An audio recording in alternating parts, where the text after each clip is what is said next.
the Pledge of Allegiance.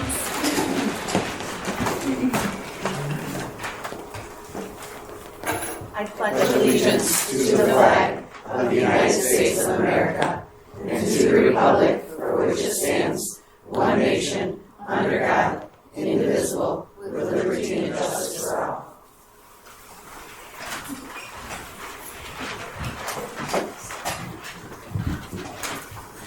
And Laura, can you just note board members and administrators present?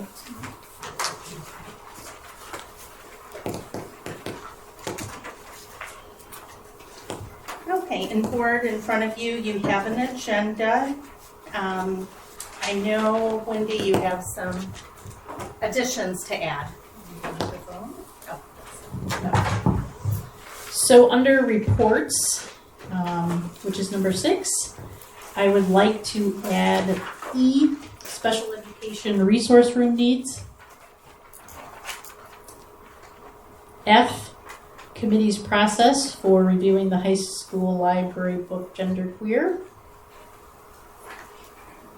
And then school resource officer and school safety update. Okay, board, are there any other additions or anything to add?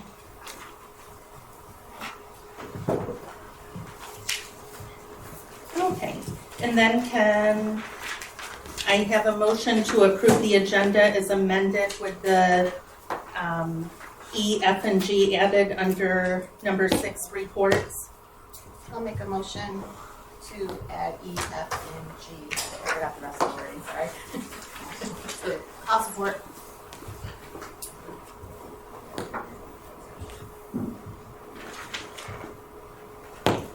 Okay, all in for approval of the agenda, say aye. Aye. All opposed? Passes 6-0. Next up is 5, the consent agenda. So that's the approval of the meeting minutes from April 17th, 2023. April 24th, 23, special board meeting. Is that one? It's coming in and out. Oh, sorry. Yeah, it's probably. I can hear more myself unhelpful. now. Turn it off. Yeah. Okay, sorry. Yeah, you gotta turn ours on. Okay, so the consent agenda is the approval of meeting minutes, April 17th, 2023, regular meeting, April 24th, 2023, special meeting, and May 1st, 2023, committee of the whole. The approval of accounts payable in the amount of $3,108,173.40 for the month of April 2023. An approval of the treasurer's report dated April 30th, 2023, with a balance of $19,636,193.80. And then next is the approval of new hires, transfers, resignations. Yeah, so I know back there somewhere is Miss Amy Pratt. Amy, can you stand on up? We went through a process, as you know, two interviews. The first one was with some administrators, just trying to go through the top applications. And then we had 3 individuals who then interviewed with middle school students, staff, administrators, and parents. And we have chosen Miss Amy Pratt for the new middle school principal position. Congratulations, Amy. So Amy has spent a lot of time already over at the middle school. She also was here Friday helping out the high school while Lindsay was and Brian were away. So we appreciate how much she's just jumped right in. And then you'll see a couple more retirements. Betsy Russell is a 6th grade science teacher, 7th grade. She'll be retiring at the end of this year. And also Julie Moss, who is a kindergarten teacher over at the primary school. So we'll be celebrating them as well as Shayna at the end of the year celebration.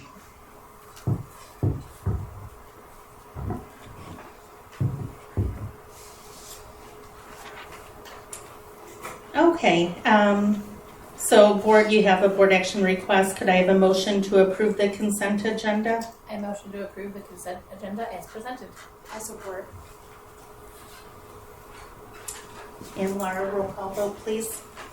Eberstein, Yes. Simmons, Yes. Horsey, Yes. Wilkes, Yes. Shute, Yes. Walker. Yes. Motion carries 6-0. Okay, and next up. Oh. Thank you. So just in case everybody doesn't know, if you wish to speak, there is the yellow sign-up sheet out there.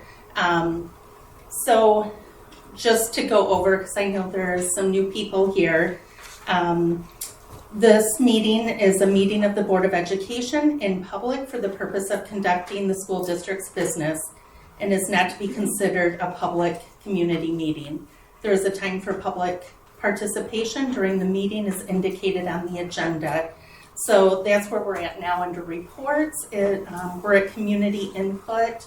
There is also at the end of the meeting a second time for public participation, but you can only speak on a topic one time, just so you're aware. You have 3 minutes to speak, and I'll just call people up to this seat here if you'd like to speak or that's signed up here. And first up is Karen. Sorry, I'm not sure of the last name. Owens, thank you. And then just, while you did say your name, Karen Owens, and your relationship to the district, if you can. My name is Karen Owens, and my children attend GA schools, and we live in the district. Out of respect for the board's time and effort, I am one voice sharing for many in favor of removing the book Genderqueer from the school library. I would like to ask all those who agree with me to raise their hand now. Our reasons may differ, but we do all agree that this book contains images that are developmentally inappropriate for this age group. There are books that are appropriate that can replace it on the shelf. Our children need parents and a community that loves them enough not to put adult literature in their hands. Thank you, Karen. Next up is Marcy Barber.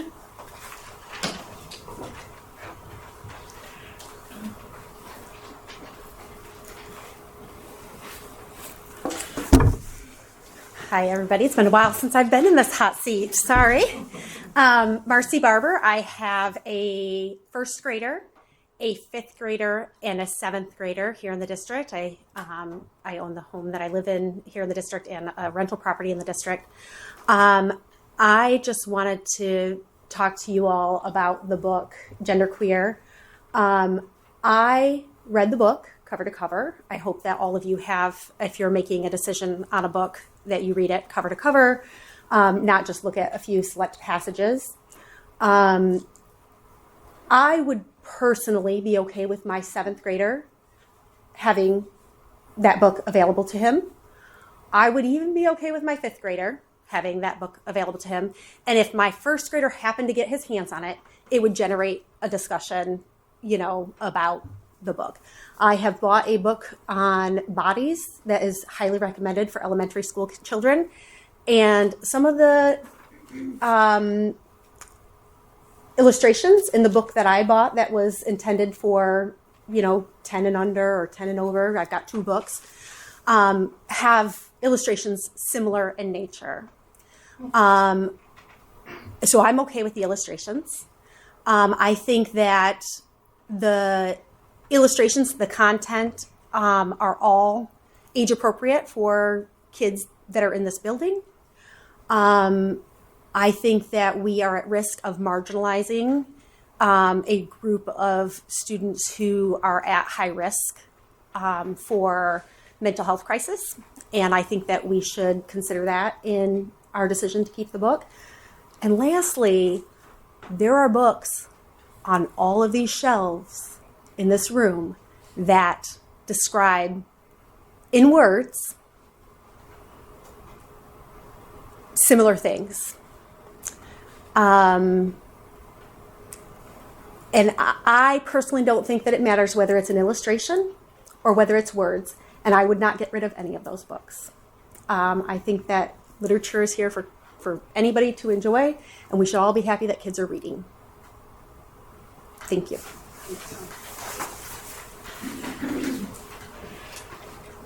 Thank you, Marcy. Next up is Carol, is it Kita? Kita.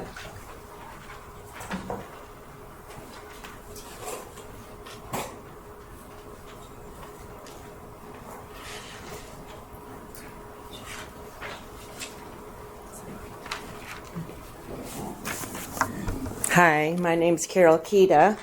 I'm from Olivet. My granddaughter goes to your preschool. My daughter and son-in-law live here in Galesburg.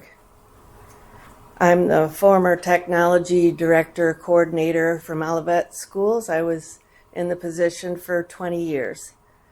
The point that I'd like to make about the books, because I really don't agree with the content.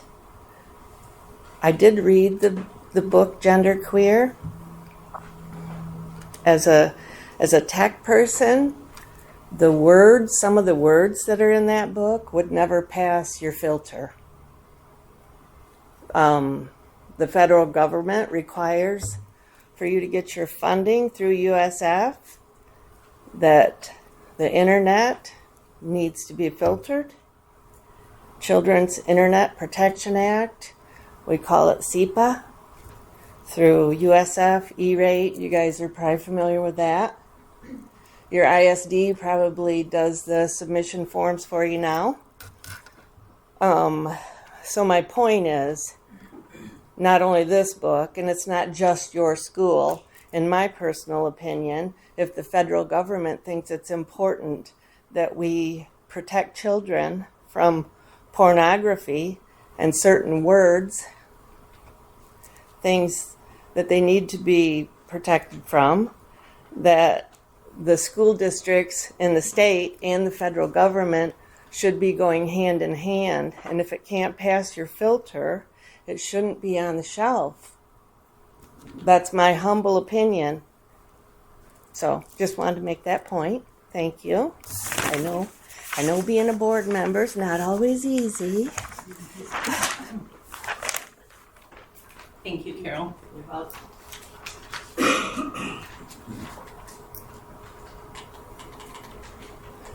Okay, next up under reports is truancy update. Yes, so you know that, no, you can come on up, you two, while you're coming up. You know that last year we got started with the initiative, but we really have dug in harder this year, and we've accomplished a lot thanks to Hillary and Jeff.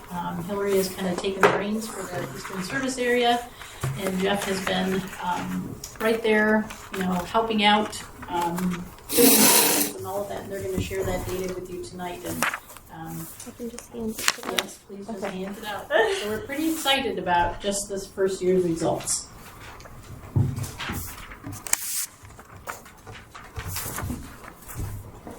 So in an effort to save some time, I did go ahead and put all of our stats on there so you can look at those as we go through it here. But we continued our bi-weekly meetings this year, and with our attendance meets, different buildings. So Jeff Russell kind of heads up the primary, and then we have a middle school team and a high school team. Jill Zantz comes with me to all of the meetings across the district. So these are our numbers for this school year. So when it says linked, that would be when we link with like 31N6 counseling, like the grants or Stryker Johnson. Something new that we did this year is we did a lot of building level meetings that we brought the parents to the table and the kids and kind of went through what are your barriers, what can we help support you in getting the students to school. And then if we didn't feel like we had enough success with those, we ended up bringing them to Wendy's office here and kind of had more minds come to the table. So we would have perhaps the 31N6 counselor come to the table, CPS or DHHS, beyond Jill, principal, Social worker. social worker. Yep. So we tried to bring everybody in to kind of support the conversation and go through that. So that comes off as one of our new initiatives for the school year. That was district wide. You can kind of see we broke it down by the primary, the middle school, and the high school. So we did like a lot of the summer home visits last summer, which we talked about in the fall. We plan to do them again this year.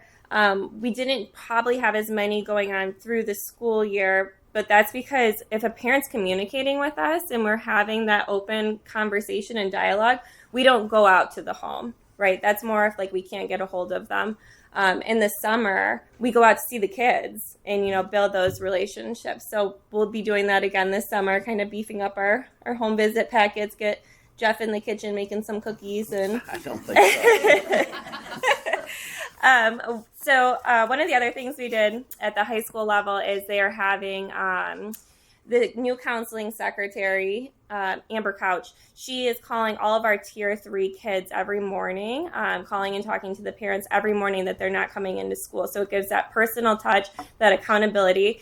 It's super helpful for all of us that are running around trying to do a bunch of things, for her to be able to be that extra layer on there, since we do not do robocalls in the district. So there's the truancy trolley. I'll throw that out there. So Jeff Russell and I and Brian and a bunch of us will go pick up kids in the morning if they miss their bus. We try not to be like always available for it, but we are always available. We try to be. Yeah. We are. So that's what that indicates.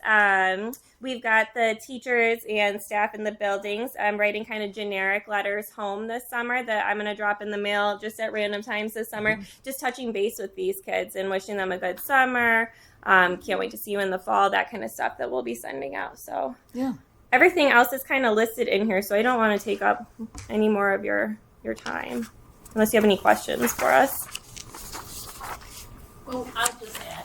Sure. We ended up bringing 2 families to the table when we did a large superintendent meeting, right? Mhm. It's kind of that, So we brought 2 families to the table where they had to meet with the superintendent. We had all of the others at the table as well. So, yeah, families do understand. This is kind of like, we're here for you. We'll figure out the barriers, and we all got to get on the same page to get these kids to school and get an education. One didn't work out so well, and so I know that he was referred then to Jerry Jansma, who then holds a hearing. And then the other family we met with recently, and highly successful. There were lots of barriers that were keeping kids from coming to school. And we came up with some very clever, I think, ideas. So when you hear about the truancy trolley, we're talking about families who really have difficulty getting their kids to school. This isn't just someone sleeping in, right? It's more than that. So kudos to the team. In 1 year, they really championed this process. And I know we're going to grow from here. And the other superintendents in the Eastern Service area are looking forward to those great things as well. Mm-hmm. That's amazing. Thank you. Thank you. Thank you, and great work. Thank you. Thank you.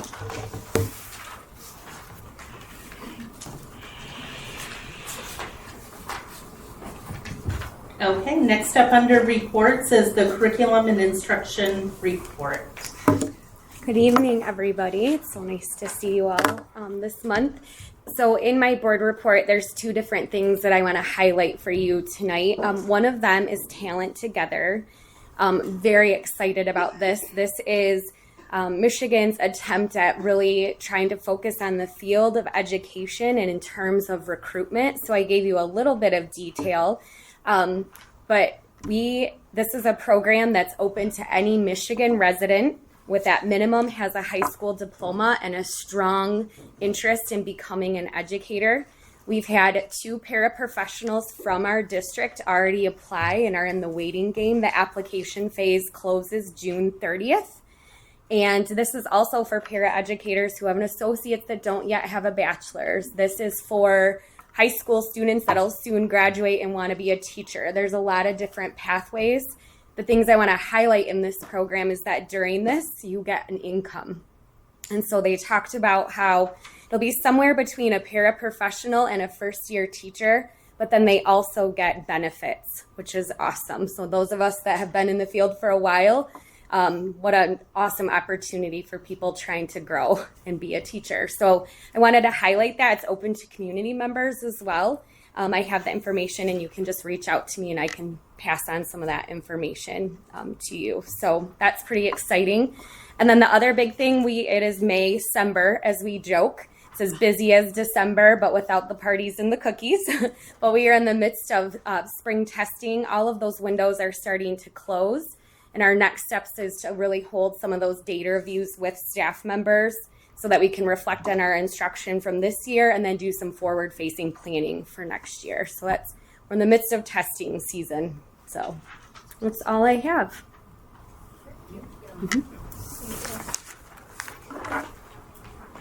Thank you, Teresa. Okay, next up under reports is D, the bond update, multipurpose bids.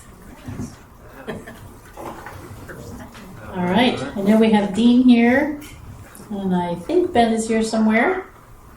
Right? All right, there's Ben in case we have questions. Ben is from Tower, Dean is from Triangle. And as you know, we got the bids in, we looked at some of the prices, and we needed to spend a little bit more time looking into those to make sure that we were on, but not over budget. And so we've achieved great things putting all of our heads together. So, Correct. Dean, I think you're going to handle the presentation, and Denny and Ben help us answer any questions. Me, most of my presentation has to do with this sheet, right? Okay. Yeah, you received the bid package in your packet, so you saw that. Is this the same thing I'm giving out right here? That was one of the pages, but not the rest of it. And this Okay. again is for the multi-purpose If you have the rest edition. of it right here, Okay. if they This want. is yeah, if you have them. Yep. These are the bids, so that we can begin to move forward with approving those bids and starting to look at construction in August.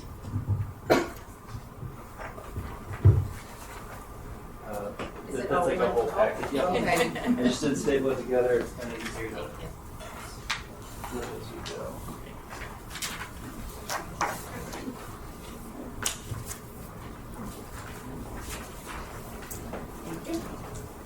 All right. So, actually, is this better to talk into the microphone? Probably. You can do it. Sure. Okay. It's that. I might just stand. That sounds good.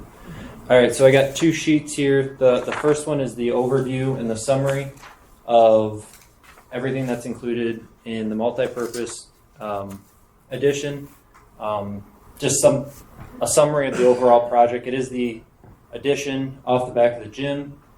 We bid that out on April 13th. We got all the bids together. We did our post-bid interviews.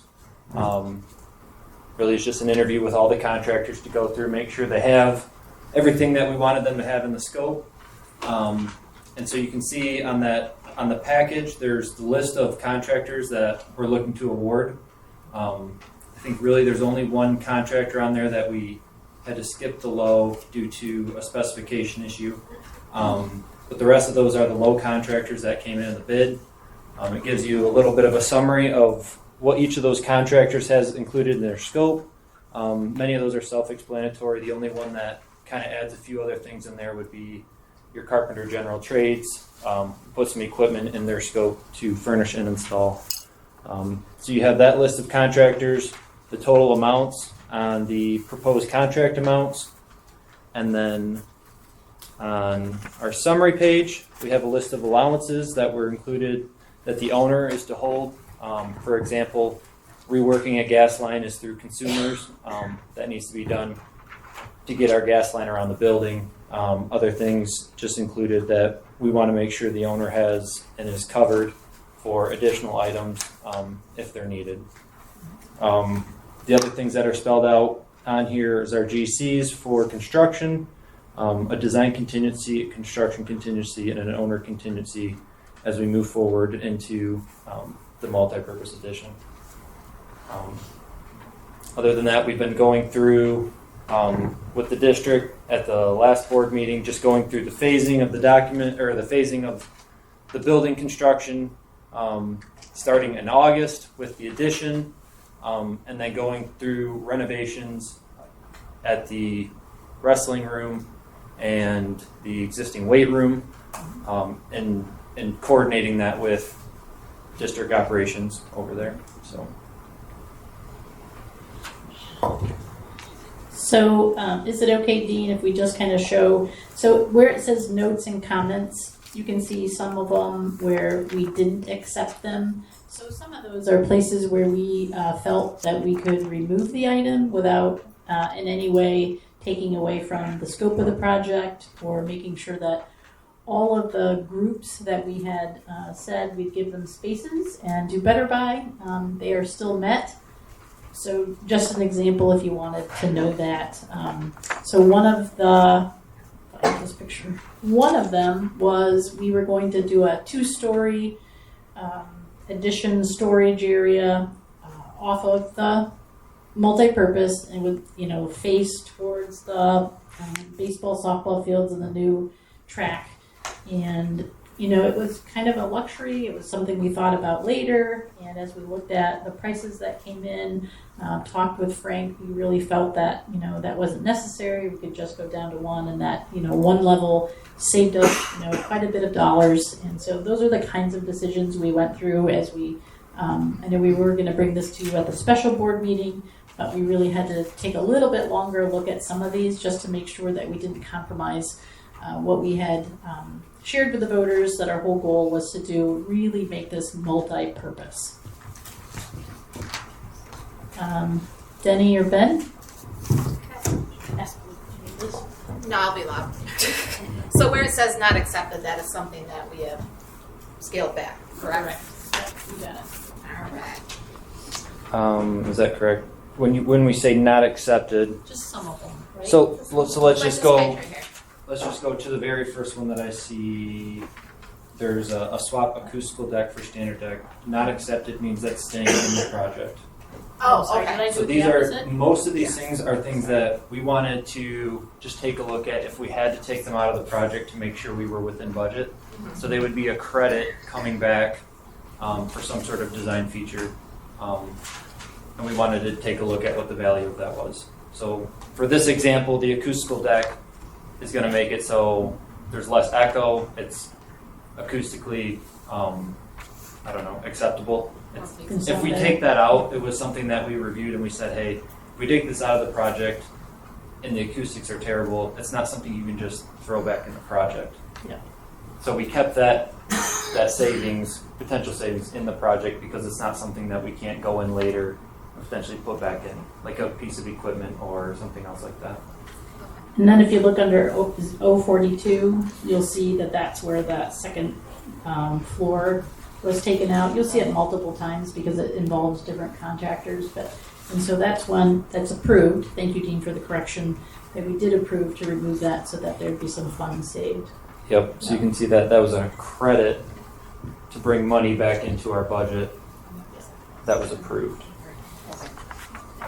Okay, and thank goodness, because I was worried cooling was getting removed. That was on the table, and Wendy assured us that was not going to be accepted. Thank you. But we had to look at it because we had to look at everything. It was like, put it all on the table. Yeah. I have a question. So Yep. currently the second story, if this all works out, is that just dead space then? Or are we planning on doing something in that storage area that's all vacant then? Or?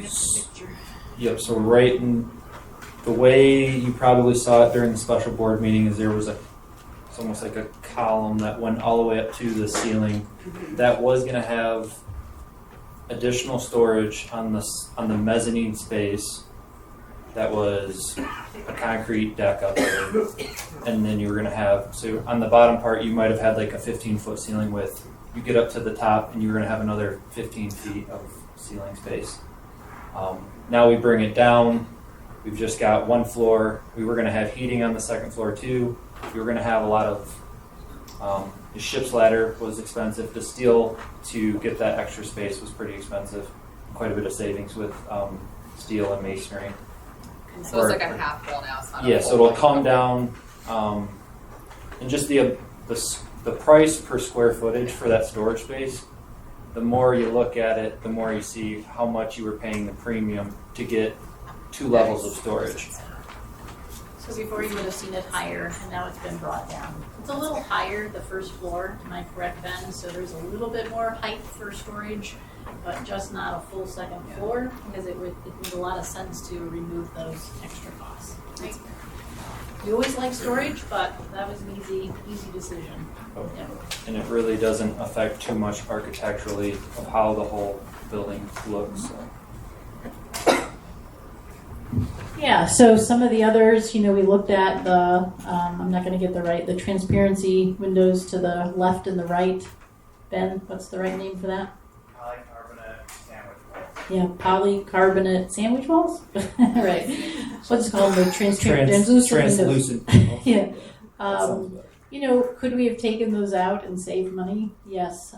But the idea of building on almost a gym size area without natural light just did not seem for the long term to be in the best interest. And I only share that to assure you that we really did. We spent a couple of good meetings really going through, and then Ben doing some rework with the pictures, and Triangle doing the work with the costs. And so I feel like we've gotten to a very, very good package that we want to recommend you approve tonight. Denny, do you have anything to add? No, it's just the part that was not accepted. I'm glad you guys are okay now. Most of those say not accepted. But as another example from Dean here, under general trades, there was a pretty large one that is accepted towards the end. So I think that's an example of the contractor saying, hey, if this happens, we could give back, in this case, $20,000 to the project. So that says accepted by the recommendation from the CM and the AE. Okay? And Dean, if you want to explain how that happened with the equipment, that's the equipment sharing. Equipment sharing I thought that's what or they insurance? Oh, insurance, that's right. Yeah, there was an insurance policy that they were covering that we really didn't need them to cover, and so we were able to scale that back and still be covered under what our contract says and what the district wants us to hold. So That's just a good example. And so we've come within budget. That's a good thing. we've got it in line, and I guess I can go over the summary sheet because some of the comparisons on there get a little confusing. So with the original bond budget, when we compare the difference, we were originally 304 under budget for the projected bond budget on the left. We went to 348 under budget, but from the last meetings, I think you guys know that we were trying to keep this well under budget to fund other decisions that we made earlier on. So it was really keeping that enough under budget to where we would feel comfortable moving forward with turf and making those decisions early on, knowing that we could keep to this number. And you will also recall that we have that list, right? I know Jillian is here, and we've talked really hard about how we could afford a new bathroom in the preschool room that is handicap accessible. It's not cheap. It's about $32,000. So we really are hoping that this savings can help us do that. Philip and I have been talking. We are getting a lot of, that we have old buses, that we're going to get 3. Is it possible that there would be some funds to get a 4th bus, which is allowed, just because then it does save the general fund money, and we need more buses today than a couple years from now, so which would take more time. So we'll go back over that. As of July 4th, we'll be taking a look at the contingency funds for both the primary school and the athletic field, and we'll have a better sense of where we are, because by that time most things should have been discovered if something was not going to go right. There's only been a couple of things that we've discovered, so it's been amazing. And so then we'll be able to come back to you. The only other thing I want to mention is that just beginning conversations about the old field and what we might choose to do about that. It's not urgent because we've got quite a while before we won't be using it. but just thinking about how it might get used for youth, working with Frank as to what would be the things that we have to maintain versus others that we won't. And I'm just, sharing that because we're just starting to think. Very, very early conversation. Any other questions for Dean or Ben? Yeah, thanks. Very much. You're welcome. We're excited for this project. It's gonna be the finish line for it all. So. Great. You don't have to stick around for the vote. Alrighty. Yes, thank you very much.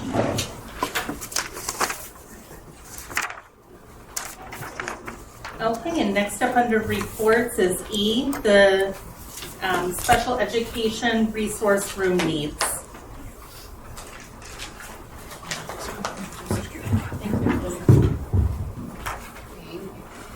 So I mentioned this in my update to you. The team has been visiting some kiddos, both in our district and those who are at other districts in specialized programs, but we'll be coming back to GA, and we are finding a need that I'm going to have Lindsay Smeltzer talk about this evening. Lindsay will be taking on the special ed supervisor role for next year, and Jen's going to spend more time in Climax. So they've been working together on this one, and also with Sean. Thank you, Wendy. So we have come to the point where we have found a need for an intensive resource room. An intensive resource room is for students with a higher level of need. At this point, the space that we're looking at is an empty special education preschool classroom that's currently used by our speech sprouts, OT, and other services. And those small group services will be moved to another space adequate, which will have more space because of the addition. Right now, we're looking at a caseload of 6 students at this time with 1 teacher and 2 paraprofessionals as a minimum. Some of the needs of these students are daily living skills such as help with eating routines, toileting, washing hands, academic needs such as counting, identifying shapes, numbers, and letter sounds. None of these students can be left unsupervised throughout our building. They'll need someone with them all of the time. Behavior seen by these students, some of these students projected for this classroom include crying, yelling, disrobing, clearing tables, tipping chairs, refusal to comply, limited alertness, hitting, kicking, and biting, which is why we need a higher level of staff with a smaller number of students to really help with that. The goal of this classroom is to have our students in general education as much as possible. So even though this is an intensive resource room, we want to be able to help them be around their same age peers as much as possible and really work on those skills to get them in the gen ed setting. But in order to do that, we need to have a one-on-one staff member with them. Again, that's the reason for the higher number of staff with the lower number of students. Kind of in conclusion, the addition of this classroom is necessary to ensure that all of our students are receiving their free, appropriate public education in their least restrictive environment. Those are big words that we use in special education. We are legally responsible for providing education to these students, and we have to figure out the best way to do that. And the classroom will allow students to progress through the curriculum at their individual pace and their individual levels while still affording them the opportunity to gain appropriate social skills and have access to peers of the same age in general education. We did research what other districts are doing in Eastern Service Area, and so just kind of a picture of that for you guys is Comstock currently has 2 teachers and 2 paraprofessionals with 12 students at their elementary level. Parchment has 1 teacher with 6 paras and 13 students. And they go out into gen ed with a 1-to-1 ratio, which is why they have that high level of para support. Gull Lake has a cap of 12 students in a classroom, 1 teacher and 1 paraprofessional at this time. They do have 2 openings for additional paras that they were unable to fill. They are currently our lowest paid paraprofessionals in the area, so it's hard for them to fill. Climax Scotts only has just a regular resource room at this time, so that's kind of a comparison to our area. Any other questions? What would these kids do with general ed kids then? Would they go to specials with them, go to lunch? Yeah, so we look at the individual student strengths, and so they may go out into a special. That's a lot of times where it's easier for them to access. Some kids might be able to do some independent work systems that we'll put in place. in the room with their peers. So basically work that's at their level, they can maintain their behavior and work through that so that they kind of get that same feel of their classroom peers. They may do like a morning routine with them. It just they kind would of be in like a regular classroom, and then this would just be an alternative when they would be in this room, yep, to get their academic support or social emotional support. So it's really individualized to those individual students' needs. But I think to Jessica's question, the teacher that we hire, that's the teacher of record, and then as they find each individual student and what their capacity is, maybe their full capacity at first is just lunch and recess, right? Mm-hmm. So it will really depend. They're different ages, different grade levels, and because we are required to provide FAPE, as I think there's one of them in third grade, we'll have to begin looking at what we do at the middle school level because we need to allow to have those kids be able to go up to middle school and have a program, because it is required by law that they have peers of their age. And so, but this is a piece of the continuum that is missing in our, at least in our side of the county, probably even in some others. And so it's important that we do this. There'll be how many kids? Six to start. Yeah. So I just have a quick question. Where are the kids currently? So, we have some coming back to us from offsite programs currently that have exceeded the expectations of those programs and really are fit for a more local setting, but they need this kind of intensive level, this in-between that doesn't exist right now, as Wendy said. And then we have a couple of kids that are pre-K level attending a classroom that's not located in our district that are coming back to us at the kindergarten level. And then we do have a couple of students that we're currently making work and servicing with our current model that would benefit from this because they're lower academically functioning. I feel like this would really help too, like when you have. I feel like this would really help too, like when kids move into our district and you don't know where they fall. In my experience, this would have helped. Yeah, this really gives us more options and allows us to help them move through that continuum rather than making bigger decisions. And it keeps them in-house, so that always makes things easier for students and staff. Looking forward to it. Thank you. It's a lot of details. Thank you.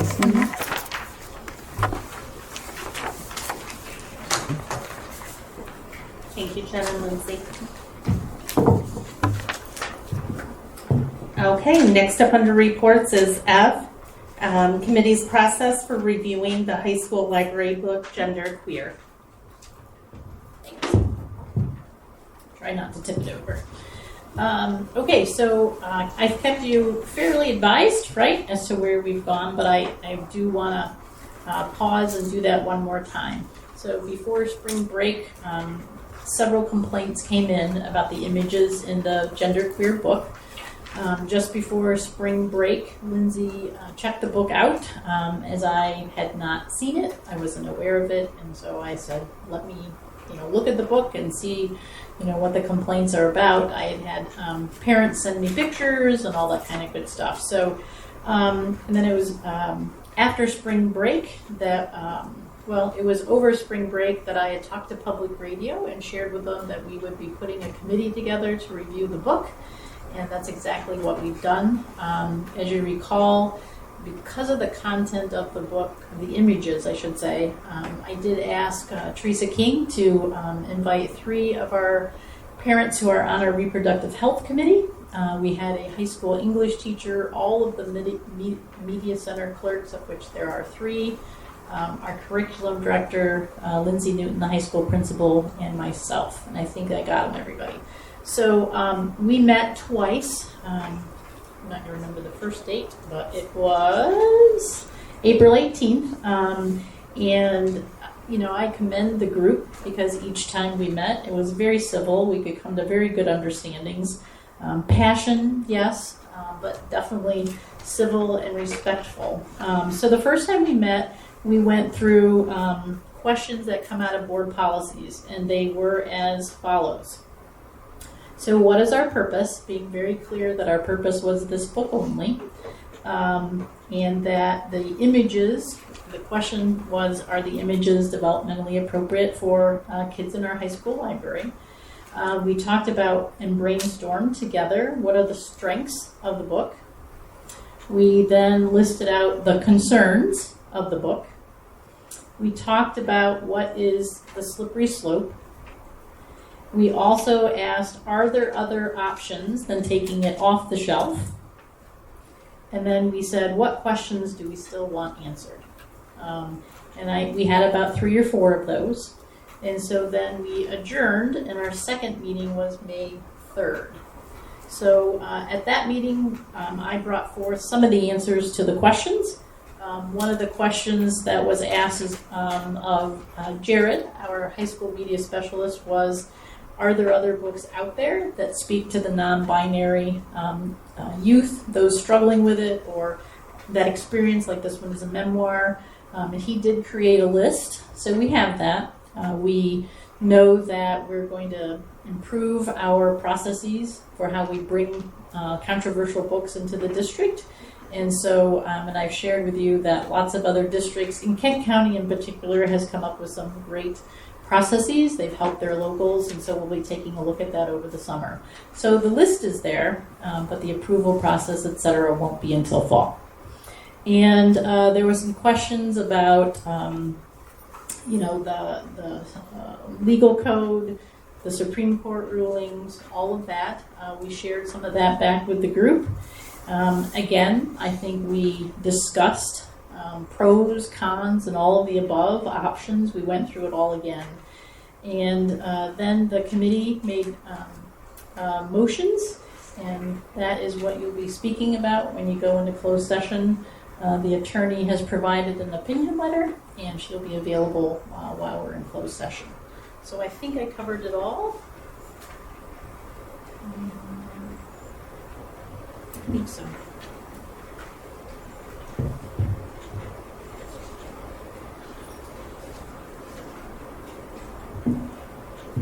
I do have a quick question.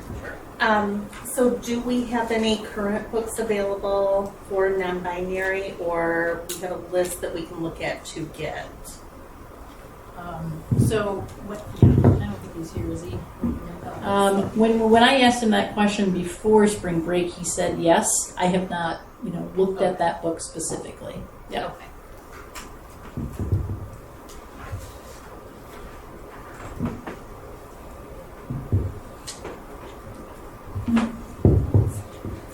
Next up under reports is G, Security Resource Officer and School Safety Update.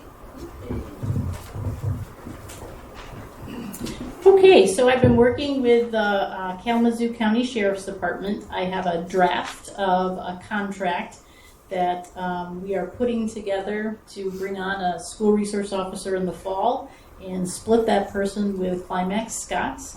We have 3 buildings, they have 2. And if you recall, there are safety funds both this year as well as next year. While we don't have the state budget yet, 2 of the proposals, I think by the governor and the Senate, might be the House, I think it's the Senate, would allow safety funds to also cover school resource officers. We have talked about that at the table frequently, and we all feel that it would be a nice addition. This person would get trained this summer. There are 3 individuals that will be getting school resource officer trained, 1 for Comstock, 1 for Gull Lake, and then 1 for GA. We are going to get this off to Climax Scott superintendent. We'll then check with Troon, make sure that they feel comfortable with the agreement, and then we'll get it out to you to review. Really hoping we can get it approved in the June board meeting, and the person would come on board at the fall of next school year. So that's one. And I just want to mention that, so the cost of the resource officer, we pay for the 9 months, and then they don't take vacations during the school year. They take their vacations in the summer. So the county kind of eats that part. They do provide the car, obviously they provide the training, but evening events, etc., all of that is up to the locals to decide when do we want them at evening events. So the intention isn't for this person to be an officer, right? It is really about building those relationships. Today, the high school had an assembly about the opioid addiction. So those are the kinds of topics that we also want to be bringing to kids. And at the same time, of course, this person will help us with security. And that goes to my second topic. We will be, again, with the school safety dollars that have come out of the state of Michigan for districts, we're going to be joining the SAFE program. We're going to be actually contracting with, I just want to make sure I get the right name. It's called Secure Education Consultants. He was actually on the news the evening that Michigan State had the unfortunate event. He was one of the individuals interviewed because of the program that he's developed. These are former FBI's, undercover. I mean, these are people who really know security. So we will get a consultant, and there are several pieces that we'll be getting trained in. I'll just name a couple of them. De-escalation training. So if there was an adult who came into an office, like a parent or someone, and just was really, revved up, our secretaries, others would know some skills about how to de-escalate those situations. Obviously, critical incident response training, some of those with scenarios. We have our staff who's already done behavioral threat assessment, so we won't need that piece of it. But tabletop training is going to be a biggie. And if you want more information, but I can tell you that tabletop training is more of a discussion-based session. They simulate critical incidents. It's led by a consultant from SEC. And, from the different scenarios, we go through them, we clarify roles, like who does what in these situations. And this is really for administrators and other staff that each building chooses to be a part of that team.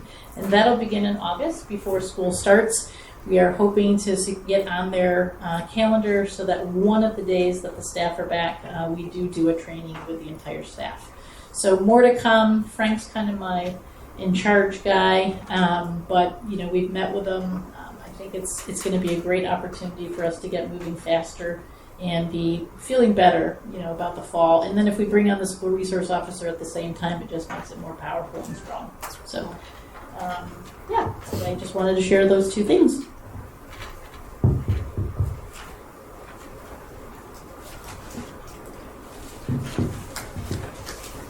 Okay, next up under 7 is business items for discussion.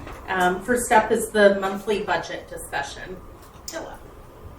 Hi, you have a financial statement, a budget comparison in your packet through the end of April, which is 10 months of our fiscal year. We're fast approaching the end of our fiscal year. There's no new items to highlight there. I've got some notes that have been on there for a couple of months related to timing of receiving some additional state aid. One thing to note, you'll see on the expenditures, near the bottom of the list of the expenditures, it's function 28X.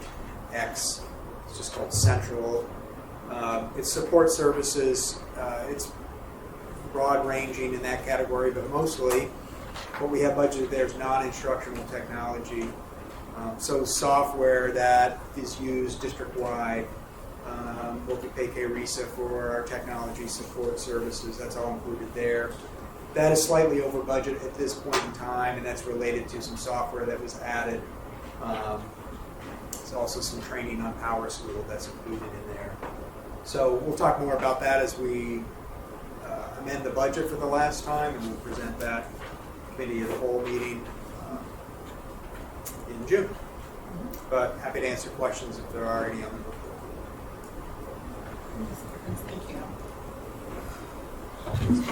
Thank you, Philip.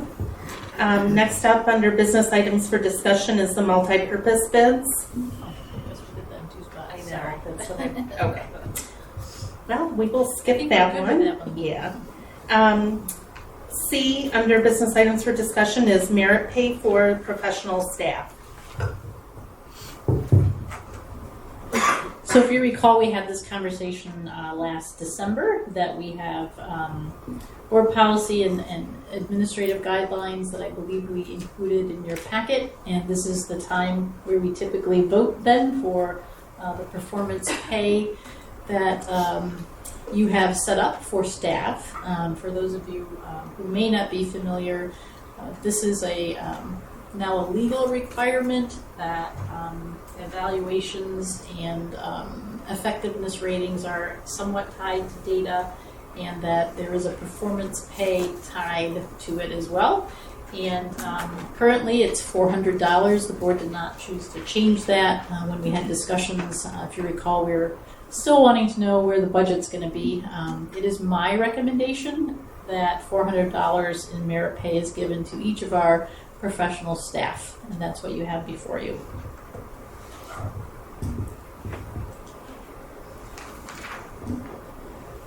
Okay, next up under business items for discussion is the KRESA election.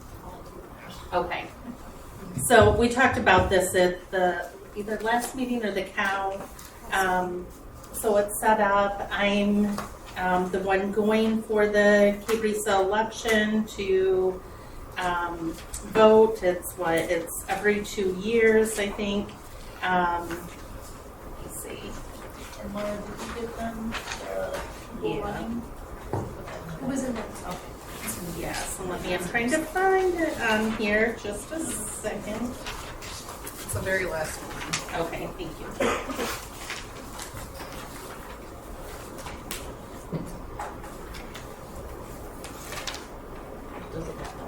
Yeah, the people that were voting for. Sorry, just a minute. So I do know, I'll go over this, that I'm selected as the one to go and vote. And then Jessica, you're the alternate if for some reason I can't go. But yes. Yeah. Are you looking for the names of Yes. Skip Knowles and Randy Benian? Okay. Skip Thank Knowles you. and Randy. Van Antwerp.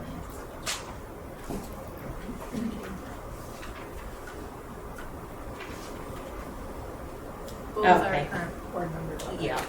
So yeah, it's basically giving me permission to, when I go to vote for Skip Knowles, Randy Van Antwerp, they're both current board members. They're the only ones running again, so there's no, not picking in between people really. So we'll just later on in the vote to give us permission to vote on the board's behalf for Skip and Randy.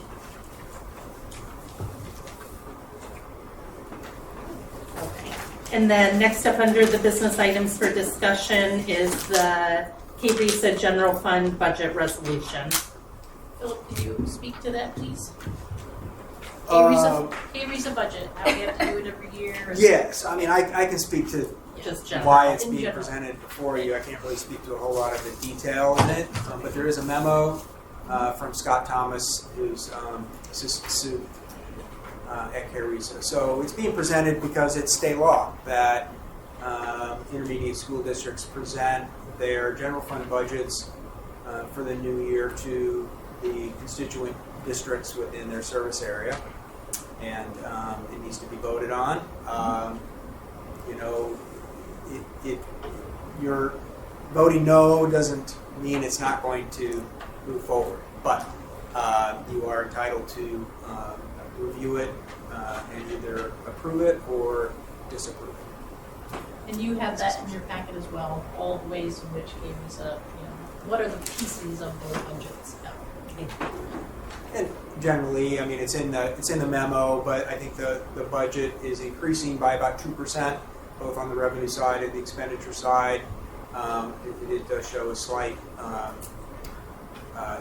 operating deficit for the year. It's putting the fund balance at about 14% of total operating expenditures. So, and just so you know, this is the general fund budget. KRESA also has a special fund budget. Special education budget that is separate, but the general fund budget is what you're looking at tonight. Thanks, Bob. Thank you. Yeah, and basically we're just voting for the resolution stating that we basically give our support behind it. Next up is 8, communications. This is the second part where there's public participation. You can speak to anything. I know, I'm sorry.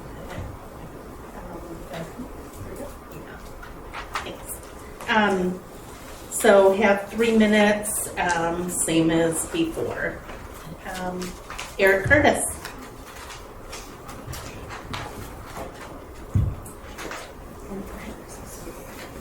All right, hello everybody. I'm going to speak as a teacher first, and then I've got two. I forgot to put the other one on. I'm sorry, the other union related issue. So this is my 23rd year teaching high school English, and I've taught a lot of different books. I've challenged my kids with a lot of different books, and my number one job is to keep them safe and to make them feel protected, honored, and respected. And that is all of my students. Gay, straight, whatever. Black, white. Okay? We have all those students in our high school. It's my job to keep all of them safe. My concern is, if you ban this book, what's next? I teach a book that has the N-word 242 times. Is that next? Is that okay? So, I don't know. I get the concern. I guess my relation to it is I have a daughter who's 11. If I take her to the movies, I don't take her to the R-rated movies. It's not appropriate for her. She's not that old. She's not that age. But I'm not going to go and tell somebody else, well, you can't take your kid to that R-rated movie, or we can't have R-rated movies because my child doesn't want to be exposed to R-rated movies. So I think we need to be very careful about what message we're sending and what we're doing and how that's going to impact the high school students. So I haven't heard a lot of the parents from our district talk about high school students. We're talking about young adults that I teach right now that in a year are going to be at a college campus treated as an adult, being exposed to a lot of things that they're not exposed here. Union-wise, custodial is a disaster. I know we're switching. It is disrespectful, the condition of our classrooms right now. If you're a working professional, you would not work in our classrooms right now. It's disgusting. Our floors are not swept. My floor has not been mopped in 2 weeks. I currently have a spill of red pop that's been there for 3 days. I had a teacher from the middle school over the weekend text me pictures of bloody Kleenex that was left all over their floor. So what are they supposed to do in that situation? Are they supposed to clean those up? Our student bathrooms, I don't know about the primary, but the middle school and high school haven't been cleaned in like over a week. We had paper wads in the boys' bathroom that Lindsay got right on top of when we told her. They'd been there for over a week. We had middle school teachers cleaning student bathrooms. That should not be happening. Thank you. Can I just ask a question about the multipurpose room? You mentioned acoustics. I didn't. I'm sorry. I didn't realize there was a second spot. Do you want to add me on there? You can go to the microphone, please. You can make comments, just can't ask questions. I got it on here for you.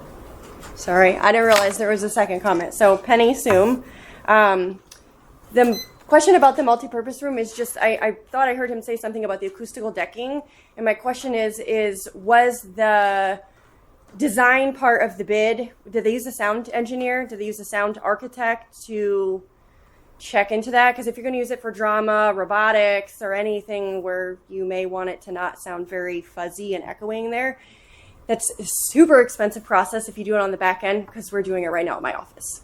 So it's definitely one of those things. I was just curious if that's already been included or something we'd have to circle back on when we find out it's not just the decking that's needed for the space. So just a quick, we can't answer questions at this point, but yeah, we can't answer questions at this point, but yeah, Wendy will get back with you on that. Okay, so I'll finish this and then I'll give it back to you. Okay. So at this point, can I have a motion to go into closed session for attorney-client privilege? I'll make a motion to go into closed session for attorney-client privilege. I'll support. Okay. All approve? Say aye. Aye. All oppose? Okay, 6-0. So we're going to be going into closed session for a little bit. If you want to go outside and wait, as soon as we're done with closed session, we'll open the door back up. Then everybody can come back in at that point. Okay, so we're at a closed session. Thank you all for being patient. We're at 10 business items for decision. First item under decision is the multi-purpose bid approval.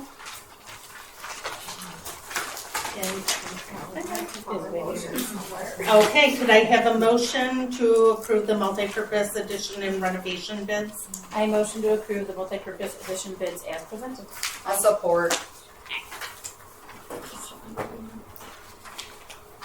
Clara, can you do a roll call vote, please? Overgard? Yes. Scorsese? Yes. Rubenstein? Yes. Wilk? Yes. Walker? Yes. Simmons? Yes. Yes. Motion passes 7-0.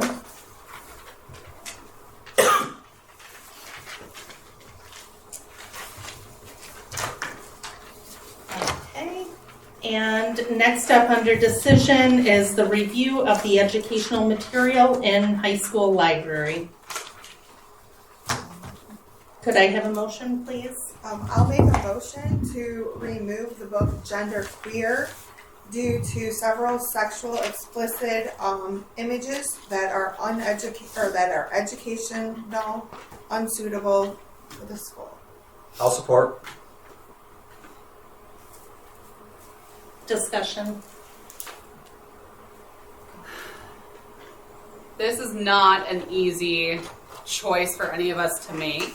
I will tell you, depending on our board's decision today, I would like to hold everyone accountable, including our board, severely accountable to educate our staff on all the pronouns and what's appropriate and not appropriate and what makes sense. And that trickle down to our students on what those pronouns mean and what it values. Prior to reading this book, I didn't quite understand all of the pronouns that were used correctly. I don't judge people that way. I'm fine with everyone. Everyone's a clear person in my book. I don't care if what your sexual orientation or no sexual orientation would be. And that's what I got from this. It's not meant to be, in my eyes, about sex. It's actually the opposite. But the images, unfortunately, take away from that. And it's difficult having that. So in my eyes, I feel if we educate everyone to that degree, because it's necessary, and educate our students, it's extremely necessary. So we all can have a clearer assumption of what that means. And to kind of piggyback on what she's saying, I would like to see us step up and do our best from a district's perspective to support our community as well. That I love our club. Emotionally. Yeah, we have an amazing club that started. We do, but I'm just saying just to expand on all of those things and really support our students as well. And as like I've said to some other people in this room, is both of my children, they do identify as straight, but they have some of these confusions as well. So I think it's very important to educate all of our students. So it's unfortunate. This book is, if you've read the book, it's actually amazing. Outside of the pictures, it's kind of what we've all kind of thought is the content is wonderful, but the pictures bring a different level to those who are just kind of glancing through. My struggle with banning this book is that I have to remember that my job as a board member is to represent all of our students. And my feeling is if we ban this, we don't represent all of our students. Yes, there's a few pictures that I agree are probably sexually explicit, but it doesn't, in my mind, allow me to ban a book completely when I know there are students who need to read it. If it were, we were putting in place a age limit, R-rated movies, you have to be 17, right? So let's put an age limit on it. I'd be okay with that.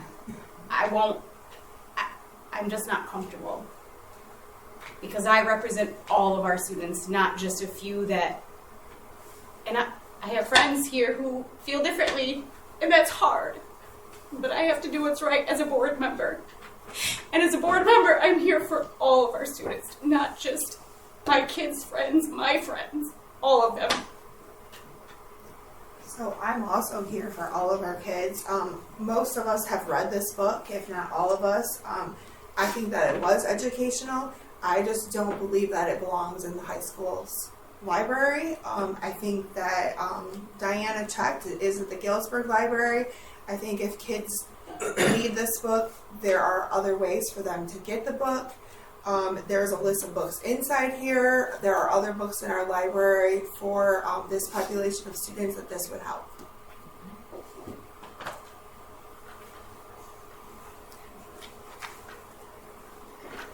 So kind of typical. Oh, sorry. No, did I? Oh no. So I just wrote something because it's better for me to write something, put it down, and read it versus trying to think on my feet here. So first, I would like to start by thanking Superintendent Summers for developing the process for the committee and putting the committee together. I feel that developing a process is very important because processes help to keep things consistent. I also appreciate the time and work the committee members have spent coming up with a recommendation for the Board of Education regarding genderqueer. I trust that there was much dialogue and respect of opinions. I did purchase and read Genderqueer. I felt it was important to read the book and gain context. I think the book was written very well, and I think representation matters. And this book represents the non-binary community. I think it is important to have books that our kids can relate to. Representation matters because when students see themselves being represented, it helps to shape how they see themselves. Genderqueer opened my eyes to the non-binary community. I thought I had an understanding, but I clearly did not, and I appreciate what I was able to learn from the book. I hope I can now be a better advocate for the non-binary community. I am conflicted about some of the sexual images in the book, and I understand the importance to the author, but I do feel this also limits the age range of the reader. There are two things that I reflected on after reading Genderqueer. The first is the importance of representation for students in our school, and the second is whether the images are developmentally appropriate for students in Galesburg-Augusta High School. I also think it is important to have books available to represent all students and are available within the community and our school library.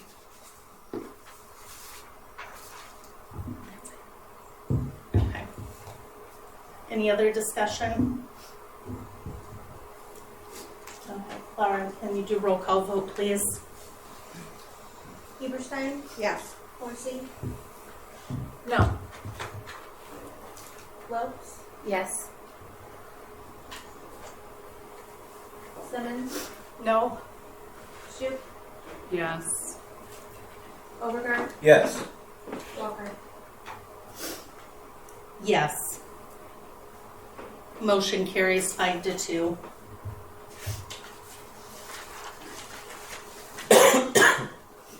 And I just quick want to say thank you for the committee. Thank you, board members. This was one of them that was a very tough decision, and I appreciate everybody's input and value added. So thank you.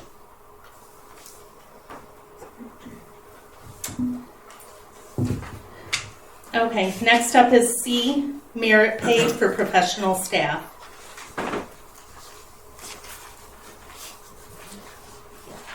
Okay, could I have a motion, please? I'll make a motion to approve the $400 merit performance pay as proposed. I'll support. Okay. Any discussion? In regards to the voting, I believe I should abstain due to conflict of interest. That's Okay. correct.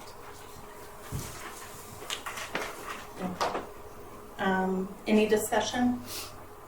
I would say I'm excited and I'm happy for the teachers that do an excellent job to earn it, and look forward to how it'll shape with the future differentiation of the elements as well. Roll call vote, please. Horsey, Yes. Wilkes, Yes. Eberstein, Yes. Simmons, Yes. Shoup, Yes. Walker. Yes. Passes 6 to 1 abstention.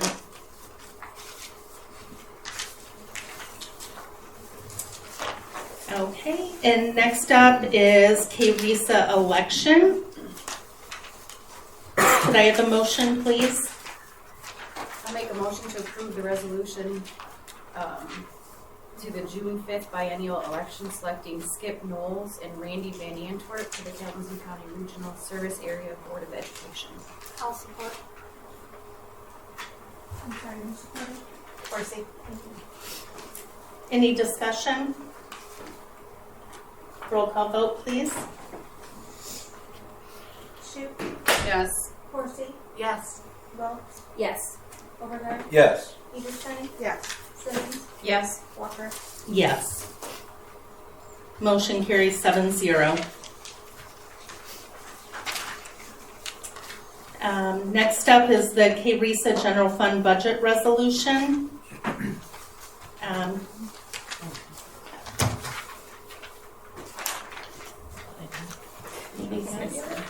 Which one is the?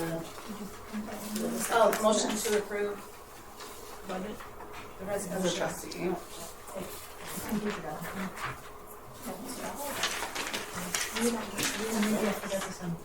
We have the resolution, so. Okay. Could I have a motion to approve the KRISA General Fund Budget Resolution? Then we have the entire resolution in front of us. I'll make a motion to approve the KRISA General Fund budget the resolution as presented. Thank you. I'll support. Any discussion? Roll call vote, please. Wilkes, Yes. Overgard, Yes. Simmons, Yes. Eberstein, Yes. Horsey, Yes. Shoup, Yes. Walker. Yes. Motion carries 7-0. Okay, next up under communications, number 11 is board comments.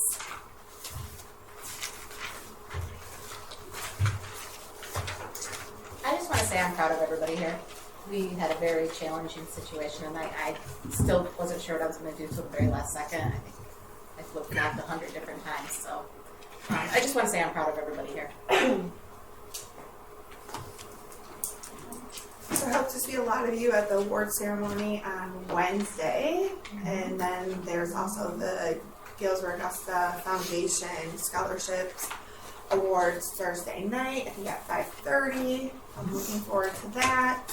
I had the privilege of going on the senior trip and being their class advisor. And I think we had 39 students go this year, which is, I think, a record. But fun was had by everybody. It's just such a great group of students that's graduating this year. They're all very well behaved. I just want to say thank you to AFGAC for last week's teacher appreciation. I had the pleasure of being able to help at the high school on Friday, and the amount of smiles and thank yous, and it was amazing from the teachers when really we're the ones that are thanking them. So kudos to AFGAC. It was very well done. Can I go back to Jessica? So, are you planning to pass out the AAP scholarships, or do you want me to do it if you're going to? Either or. I think it would be nice if I could introduce what you guys have. Yeah, absolutely. Okay, I just have a couple of things, and I see Amy left, but I just wanted to congratulate Amy Pratt, welcome her to the administration staff, middle school principal. Last but definitely not least, Teacher Appreciation Week was last week. Staff appreciation, you know, just thank you to all of our amazing staff, teachers. You do an amazing job every day. We appreciate you. Thank you. I say a teacher impacted my life tremendously, and I would not be who I am or where I am today without a teacher. So, you know, just thank you, and know that you guys are making differences in kids' lives every day. And I get to think my mom was a high school math teacher for years, so I didn't get her math gene, but you know, I got a lot of extra help at least. But no, just thank you to staff, teachers. Appreciate you. And next up, superintendent update. Yep, well, you've covered a lot of mine. Yes, the celebration at 9 a.m., a big assembly, and then after the Community School Foundation Awards from 5:30 to 6:30, then the high school band, culminating band concert is at 7. So there's a lot going on this week. Remember that Business and Finance is the 24th. That committee meets at 5:30. Laura's going to put together these dates again for you. Graduation, the 2nd, 5:30 we're meeting here. And that the cow is the 5th. So again, she'll get these all to you, but 5:30 is the walk through the primary and the field. And then 6:30, of course, is the cow. And that's when we'll be going through the budget for this year, final budget for this year, and then looking at the projected budget for next year. We're still hoping that we'll hear something before and know where we're really going to be before we have to take that final vote in June. And then today we had Jordan West and Karina Nick. They both signed their commitment letters to play tennis. One to Olivet and the other to Adrian. Albion, I don't know where that. Albion, I know. And then we have several others, and it's happening on Wednesday. So very, very exciting for our seniors. There's a lot going on for them. And I too thank you for the deliberation and the honest conversation. That's how we make decisions as a team. So I appreciate how difficult that was. The last one was that we had an athletic field fundraising group meeting last week. It wasn't very many of us. It was a small group. What we did talk about was that what we'd like to raise money for are the play clocks, some landscaping, and then, as you recall, we'll still need some type of a barn for storing some of the track stuff that can be left out. Outside versus having to be inside. So those are kind of the three biggies. We didn't take, next steps yet. So, because those are the pieces that seem to come to the top. Feeling like we can get some things donated and others that we may, have to approach some folks who might want to be one of those advertisers that, meets a certain limit, or I guess not if it's a limit, but a certain number. So no decisions made. It was just really a first conversation. Meeting adjourned. It's 9:16.